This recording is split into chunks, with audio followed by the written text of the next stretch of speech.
anh perfume nghe im mạnh chuyện favorite cho cái này vậy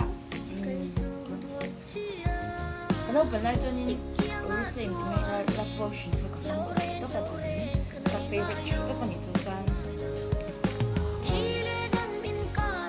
Victoria's Secret Bombshell anh đủ về đúng không các broke để broke đầu đáng dữ này pasal ni sana kay alaya mo lauti